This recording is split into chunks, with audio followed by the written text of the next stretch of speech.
caminin açık olması da hem hoca hem mürit suçuyor.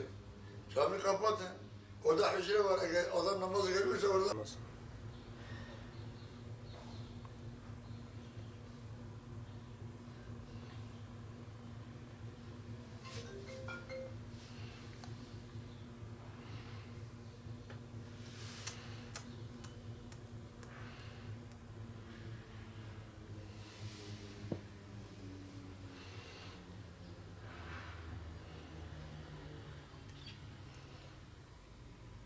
Diyor o kefendir. He, kefendir. Kefen orada ne yapıyor? Bir parça orada kalmıştı dipte. O getir buraya. Biraz parçaydı ya, sağlam değil. O masa öyle Bu temiz. kırmızı için orada kalmış. Olay. 8 senedir oradadır. Bak.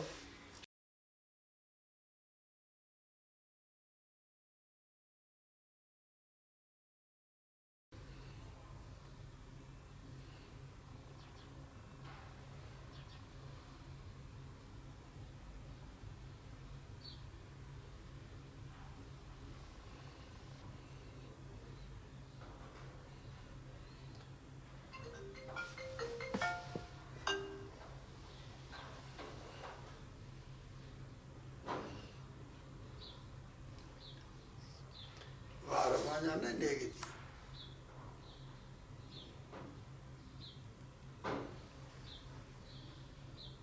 Buraya gelmiş biraz şey etmiş, bellenmiş sağa sola şey etmiş, ondan sonra bakmış, başa dışarıdaki o dışarıdaki atlan opalo onu kesmiş, dışarıya ses gitmesin. Ondan sonra adam buraya, önemli bir şey bunun içindeymiş. O cihaz bunun içinde, adam yavaş yavaş o cihazı çıkmış, orada bir bez çekmiş, bezin içine koymuş, ya beyaz bir bez, torbadaymış. Bez onun içine koymuş, sarmış götürmüş. Burada mesela bir cihazımızı götürdü. Cihaz neredeyse 7-8 milyardır. Şimdi cihaz olmaya dün mübarek Miraç Kandili'ydi. Burada cihaz çalışmadı. Yarın Cuma'dır. Ondan sonra merkezi sistem olduğu dönmüş. Yani bu benim ricam mutlaka emniyet gelen yetkililer artık bu işin peşine düşsünler, açıklasınlar. Artık 40 yıl olmuş ki adam mesela geliyor eve giriyor, soğuyor, ne yapıyor. Adam camiye mesela saat 7:15 geçiyor. Geliyor cami içine giriyor, geziyor, bütün olup bitenleri öğrendikten sonra burada gördüğünüz cihaz buradadır. 7-8 milyarlık cihaz nerede baksan yarın Cuma'dır biz burada cihaz yoktu. Biz ne yapalım o cihazı da tamamı lazım. Bu gece bu aziz mübarek gecede cihaz çalışmadı. Hepsi çalışmadı. Dolayısıyla yetkililerden bizim ricam artık bu hırkızlı olayı artık ben sabahleyin camiye gelirken ben cebimde 5 kuruş para getiremiyorum. Çünkü ben korkuyorum artık. Yani artık korkmamak elden değil. Onun için burada lütfen bir çözüm getirilmesi lazım artık. Geceleyin artık emniyet mi geziyor, nasıl oluyor?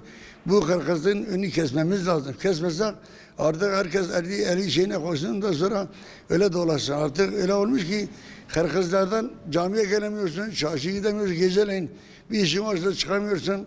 Dolayısıyla her şeyi bir tarafa bırak. Şimdi Allah'ın Nebi de sen bu cihazı çıkarsın Allah'tan, gerçi Allah'tan korkmuyor. Onun için sizden ricam, yetkililerden ricam bu işe bir çözüm getirsinler. Bu ne zaman nasıl olacak her şey tamam. Ve camiler karşında adamlar cahil camiler saldırmış. Camilere saldırmışlar. Camilerin esası. Şimdi dünyanın başımda şeyi sarasam 10 milyarı geçer. Bunu hepsi bir tarafa bırak. Şimdi ben zoruma giden dün mübarek Miraç gecesiydi. Bu da cihaz çalışmadı. Ondan sonra merkezi sistem çalışmıyor. Yarın Cuma'dır. Yarın şimdi millet dışarıda namaz kılıyor. Şimdi bu cihaz olmayınca imam nasıl hutbe verir? Onun için acilen çözülmemiz lazım. Ondan sonra bizden yapılması, ondan sonra gereken yetkililerden bu hırkızın önünü kesmesi lazım. Hırkız sabahleyin anladığım kadarıyla, takip ettiğimiz kadarıyla 7.30'da içeri girmiş. Girmiş içeri, saat 7.30'da gezmiş, dolaşmış. Her şey taraflı, yani tespit etmiş, tespit. Anahtar da şu kilimin altına bin. Çekmiş onu, ondan sonra dışarıdaki o parloyu kestirmiş, ses gitmesin. Kendi yavaş yavaş kimse de olmayınca sakin bir zamanda yavaş yavaş cihazı söküp burada bir bez vardır.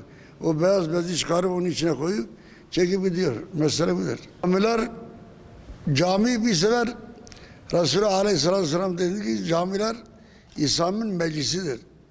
İslam'ın meclisi camide bizim gibi hal toplumu, karabalı bir toplum camisidir, hal camisidir.